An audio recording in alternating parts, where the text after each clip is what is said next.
दरम्यान केसरकरांनी पुतळ्यासंदर्भात केलेल्या वक्तव्यावर राणे नाराज झालेत। केसरकरांच्या विधानावर असहमत असल्याचं राणेंची स्पष्टोक्ती आहे।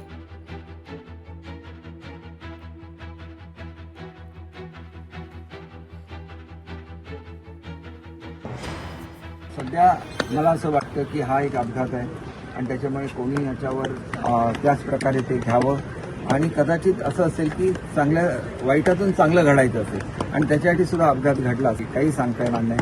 अपघात कसा घडला याची चौकशी शासन करेल आणि त्याप्रमाणे पुढची कारवाई सुद्धा करेल, पण कारवाई केल्यामुळे भावना किंवा जखमा भरून येत नाही। मी कोणाच्या मताशी सहमत नाही। असं काही वाईट घडत जावं आणि मग चांगलं घडू या मताशी मी सहमत नाही। आता गेलो का केसकरांना सांगेन वाक्य काही करा।